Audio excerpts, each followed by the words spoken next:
Hey there, baseball fans. This is Ben, and I am back opening more vintage packs of baseball cards. Today, we are focusing on the 1990 edition of Upper Deck baseball cards, their second season creating cards after the very famous 1989 set, the premium cards that brought us up to kind of change the game in terms of modern card collecting. These 10 packs I'm going to open today are from that fresh factory sealed box that I opened in previous video. So I'm going to continue on with these. As usual, I am looking for some of my favorite Cubs players from back in the day: Sean Dunston, Mark Grace, and Ryan Sandberg, as well as Hall of Fame pitcher Nolan Ryan, one of my favorite pitchers from back in the day. So we'll see what's in these packs, see what we can come up with. We'll also be pulling out Hall of Famers and looking for a whatever happened to that guy that we can look up and find out what happened to him. So let's see what we got here in this pack. So far, not off to... Look at that. Now that is a ready position. Nice job, Mike Aldretti. My son actually has taken a liking to these holographic stickers, so I'm going to put that aside for him. And there you go, Cal Ripken Jr. looking like he loves baseball right there. I like that picture of him, and then a nice ready shot in the back here, so we'll put that aside. Cal Ripken, one of the greatest infielders of all time. There's Bo Jackson, the magnanimous outfielder and fan favorite that he is. This was his all-star card, top vote getter. Man, what an athlete, right? All right. So not a bad start with two very good players. I know Bo Jackson is not a Hall of Famer, but he is definitely one of the greats of that era. An even better football player, I might argue.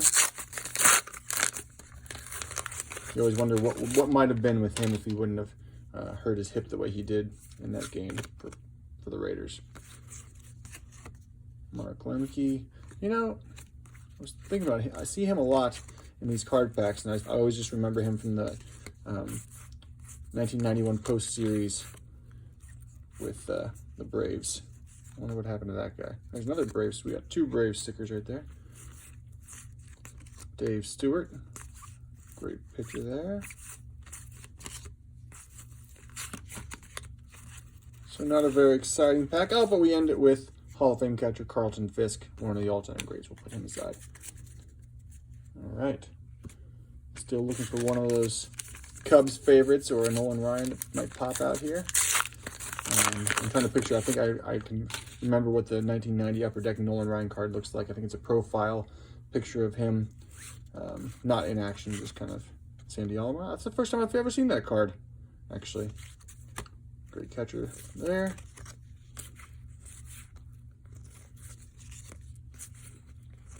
Candy Maldonado. Yankees. Oh, the Yankees for our hologram. Bill Buckner of 1986 Red Sox infamy. Ozzie Guillen. I do wonder what happened to Ozzie Guillen, but you know, I just wonder if he was a little too successful, and if we looked him up, it would just say, and he played baseball really well for a long time and then became a coach, which that's all good. But I do like to find out what happened to those folks who were maybe on the fringe and just made it into the major leagues, or, you know, were never quite reached that level of fame and recognition. Those were always my favorite kind of guys. So, Biff Roberts. There you go, Robin. He's a Hall of Famer. Good long career there. Juan Gonzalez rookie card. I'll take that one for sure. Hojo. He had his moment in the sun. Another Braves hologram card. A lot of Braves holograms.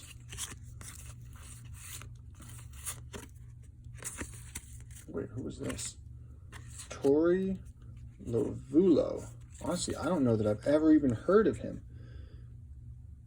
He hit .230 with 10 home runs and 52 RBIs for Toledo. It doesn't seem like something to brag about, I'll be honest with you. His father Sam was a television producer for Hee Haw. You know, for the moment, we'll put him aside as a possible whatever happened to that guy. There's bound to be a Wikipedia entry for him, so we'll put him aside and see if that holds, or if we find someone more interesting. Bobby Bonilla.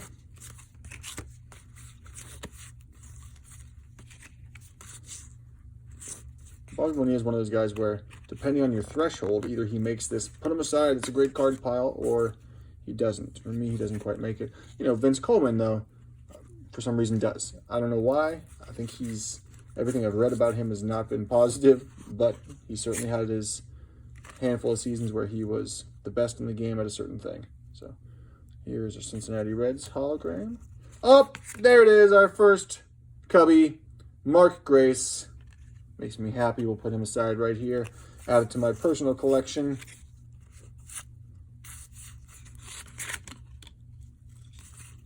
Yeah. This looks, I know that's Bo Diaz, but it looks like Pete Rose. Interesting. Oh, we skipped one, and that is Jose Gonzalez. So, even now, I'm super impressed with the quality of these cards coming out of these packs. They're fresh. They feel premium, and that's what Upper Deck brought to the game. Was, I know Score tried to do it in '88 by saying photographic quality and all that kind of stuff, but you know, Upper Deck took it to a whole other level. Joe Girardi rookie card. Yeah, there you go. Andre Dawson, the Hawk. Put that aside. Kirk Gibson had his moments of fame, important moments in baseball history for sure. Blue Jays sticker. Jeff Reardon. And Harold Baines, one of those Hall of Famers where you're like, huh, made it to the Hall of Fame, huh? Interesting. All right, just a few more packs here, and we'll check out whatever happened to that guy. Maybe we'll get lucky and get something really interesting in here. Maybe I'll get another Sean Dunston. Rance Mulliniks. I have a new appreciation for him after reading the book The Wax Pack. Go check that out if you haven't. Another Yankee sticker. Ozzie Guillen, another version of that. Oh, another Ozzie Guillen. There's John Smoltz. Nice mustache in that picture. Very prominent. Put that aside. Rob Ritchie. Yes, I wonder what happened to him. You know, I wonder if he actually ever made the show. Oh, there's the big unit. Randy Johnson. Great picture. We'll put him aside. Nancy Mullins. And out of the first pack out of this sealed box, I did pull a Ken Griffey Jr. So normally I'd be like, oh, we're all kind of waiting for that, but we already got that. Now I'd love to see a Frank Thomas come out of this too. It would be nice. Or maybe that was 91. I don't know. I don't know if he had a 1990 Upper Deck card. Julio Franco. Bobby Thupin, the Save Master.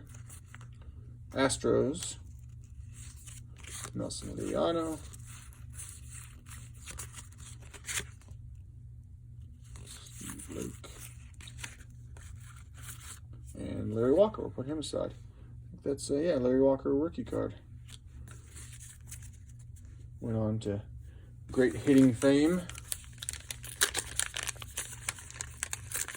You know, Larry Walker and Edgar Martinez are two folks that, at the time, I wasn't, very interested or impressed with, but then went on to have these really long, fantastic careers. I think I spotted something in here. I did. There it is. Nolan Ryan, just as I described it, that profile picture. Oh, man. And then a good action shot in the back. I mean, it is just so hard to argue with these stats. Look at that. 5,000 strikeouts at this point. It's just, there's no one that compares to that to me. So put that waste aside for my personal collection.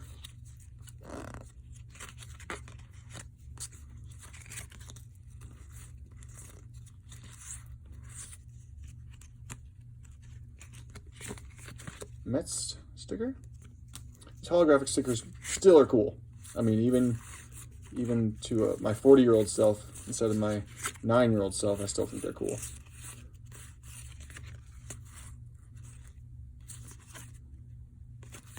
All right, and our last pack of the day. Let's take a look here.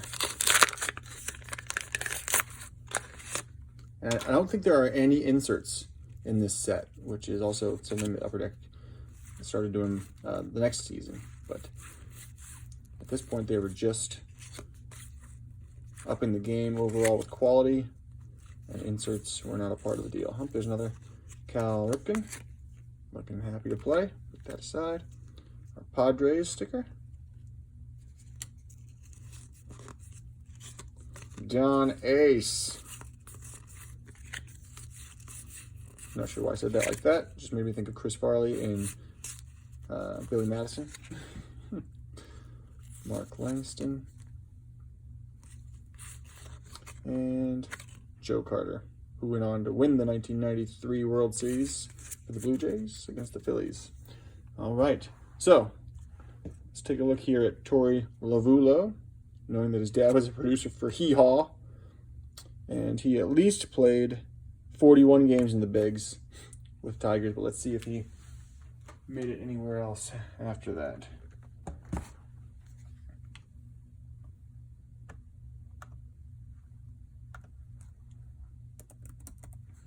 And for some reason, my computer's not working very well.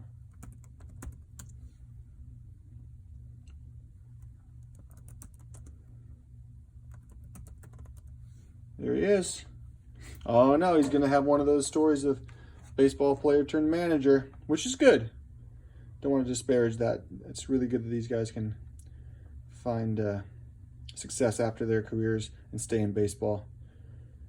Looks like, all right, so let's look at his stats first. So he played, 11 seasons or so.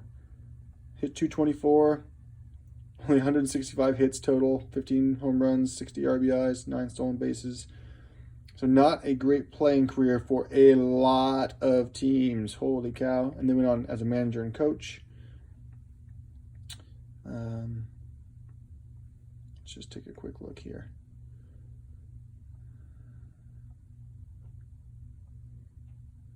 Yep, went up to play starting in '88. He appeared in 303 Major League games and was pretty unspectacular. Then went off to Japan and played in 29 games and batted 197, even worse in Japan. But in his long minor league career, played 1,400 games. Cool. And then he became a minor league manager, went on to be a major league coach, an interim manager, Diamondbacks manager. Yeah. Let's just check out his personal life real quick. He's from California.